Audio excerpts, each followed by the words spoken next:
guys is may gusto lang akong sagutin na tanong. Humingi siya ng advice. Sabi niya sa akin, "Good morning po, Miss Cheryl. Ako po hindi ko nababanggitin ang kanyang pangalan.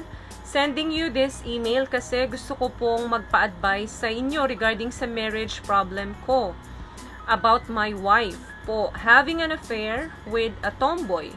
Ano po ba ang dapat kong gawin dahil may anak kami ng asawa ko? 3 years old na po. Hindi ko talaga alam ang gagawin ko, ma'am. Please po, paki-advise po ako." Well, hi sa'yo. First muna, sir, kumusta po kayo dyan? Alam kong yung ulo mo ngayon ay nalilito at parang mabibiyak sa kakaisip kung ano yung gagawin mo sa mga susunod na hakbang. Kung gusto mo pang maayos yung family mo, 2 hakbang lang yung dapat mong gawin. Yung hakbang na dapat mong gawin at yung hakbang na hindi mo dapat gawin. So, ano yung unahin natin? Siguro dan tayo mag-start sa mga hakbang na wag mo munang gawin etong panahon na to dahil nga nalaman mo na nag-cheat ang wife mo sa'yo at ipinagpalit ka sa isang tomboy. Number 1, wag mo munang tawagan yung kaibigan at pamilya mo at sabihin kung ano yung na-discover mo sa asawa mo. Dahil ang mga bagay na ipagkakalat mo na yung asawa mo ay baka lesbian or lesbian siya, ay hindi makakatulong. Hindi pa naman natin sigurado kung talagang ang lesbian siya. Maaring meron lang siyang identity crisis o nagkakaroon lang siya ng curiosity kung ano ba yung pakikipagrelasyon sa isang kapwa babae. Gusto niya mag-experiment. So, wag muna tayong mag-jump dun sa mga conclusion na maaring gumugulo sa isip mo. Ang punto is, hindi mo pa talaga alam kung ano yung dahilan hanggat hindi kayo nakakapag-usap na pwedeng makasama sa asawa mo ay pwedeng bumalik sa'yo pagdating na panahon kasi kung ano yung kasiraan niya, posibleng maging kasiraan mo yan. Second na bagay na hindi mo dapat gawin dito muna is wag mong maisip na i-end agad yung inyong marriage. Of course, once na nalaman mo to, isipin mo agad, our marriage is over. Consult ka na sa abogado o sa kaibigan na may pwede mong pagsabihan nito kung ano yung advice na may ibigay sa'yo. At gusto mo syempre, pabor sa'yo yung advice na maririnig mo galing sa kaibigan mo. Sa ngayon, I can tell wala ka pa doon sa maayos na pag-iisip. Kaya wag ka muna magdedesisyon ng kahit na ano.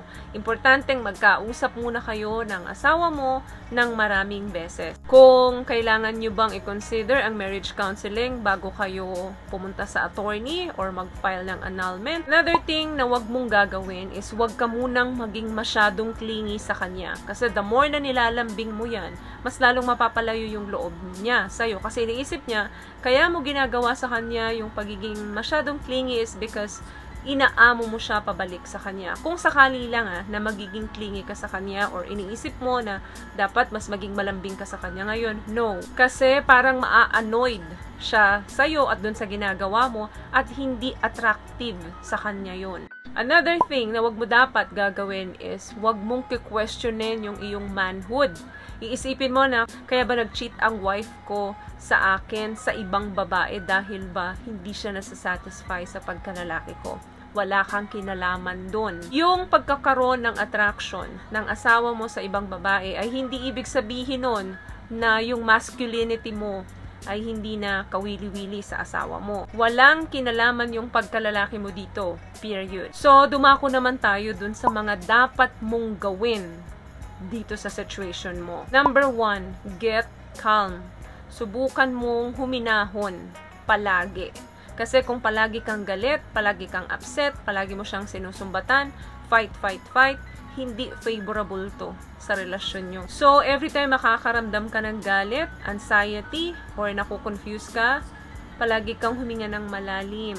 Palagi kang mag-inhale. Palagi kang longer exhale.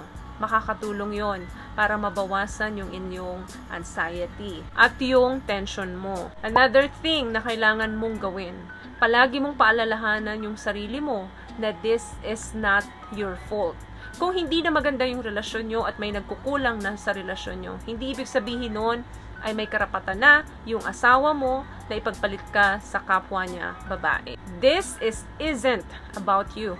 It's about your wife. Number 3 na dapat mong gawin sa sitwasyon mo ngayon. Ito pinakamahalaga to. Talk to your wife. Kailangan ninyong upuan ang problema ninyo face to face. Mag-start ka sa kanya na sabihin na alam mo ang totoo. Alam mo yung ginawa niya sa'yo. At ipaalam mo sa kanya na gusto mong maintindihan kung bakit niya nagawa iyon. And habang kinakausap mo siya, kailangan maging aware ka na habang nag-uusap kayo at this point in time, pwedeng magalit yung asawa mo, pwede siyang mag-deny, at pwede siyang magsinungaling. So, stay calm and tell her the truth na alam mo kung ano ang totoo. At kung palagi pa rin na sinasabi mo na at nagagalit pa rin siya, tell her na mahal mo siya at gusto mong ayusin ang problema ninyo at kakayanin mo yun.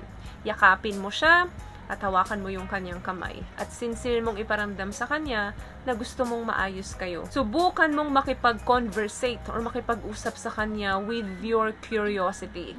Nang hindi mo siya biniblame, na hindi mo siya ina-accuse. Just stay calm and pakiramdam mo na naku-curious ka. Bakit nangyari yun? Saan ka ba nagkulang? Saan ba nag-umpisa ang lahat? Paano ba na-develop? Tanungin mo din siya kung ano ba yung na-discover niya sa sarili niya. Kung bakit siya nag-jump doon sa relasyon na ganon. Tanungin mo din siya kung ano bang ibig sabihin niya doon sa ginawa niya sa relasyon nyo. Ano ba yung nakikita niya sa future ninyo as a couple? Undergo kayo ng couples counseling? So, yung mga bagay na yon tanungin mo. Remember na ang pagtatanong nito ay pwedeng ikagalit niya.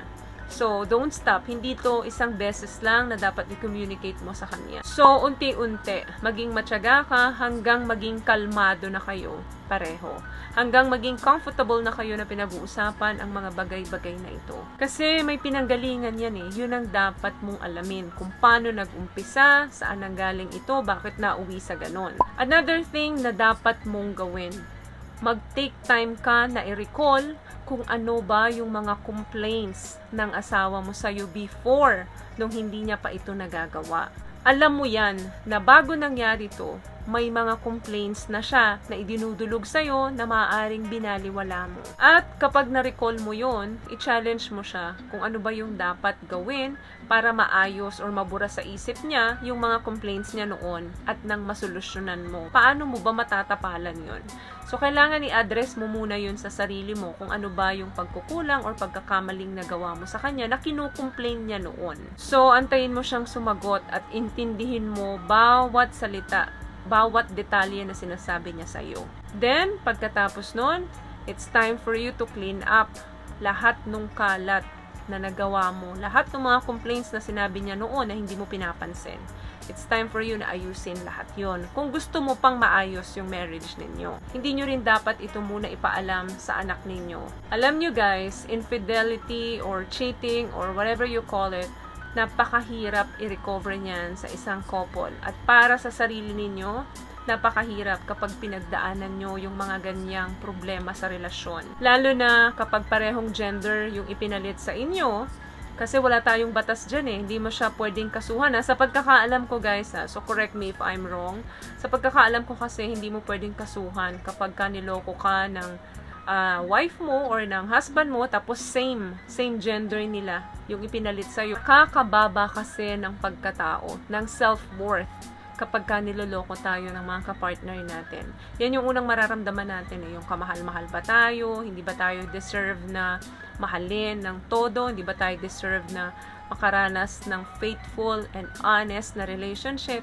So, yan yung mga gugulo sa isip ninyo dahilan na bumababa yung self-worth ninyo. Kaya nagkakaroon tayo ng mga psychological damage. And damage become worse and worse. So, nasa inyo pa rin po ang desisyon kung sa tingin nyo hindi na ninyo kayang patawarin at hindi na ninyo kayang kalimutan yung ginawa sa inyo nung kapartner ninyo. Kayo na po ang mag-decide kasi kayo po ang makikisama sa kanya araw-araw. So, kung sa tingin nyo naman na may chance pa na mapatawad nyo yung kapartner ninyo, kailangan ninyong pag-usapan ng several times. Kailangan ninyong hilumin ang mga sugat na nangyari. Hindi man ito maghihilom dahil may scar itong naiiwan, pero posible pa rin pong maayos kapag open ang communication, kapag open kayo na ayusin ang problema ng bawat isa at mas maging better person. So, yun lamang guys ang video natin for today. I hope nakatulong ako sa iyo, sir. At kung nagustuhan niyo po ang ating video, pakibigyan lamang ako ng isang malaking thumbs up, comment down below, at sa mga hindi pa po nakakapag-subscribe, huwag niyo pong kalimutan i-click ang ating subscribe button dyan po sa baba, and also click the notification bell para in case may mga bago po tayong video is mabigyan po kayo ng notification ni YouTube. Once again guys, palagi po kayong mag-iingat at palagi po kayong manalangin. Thank you guys for watching and see you on my next one. Always love yourself and be a blessing. Bye! Peace out!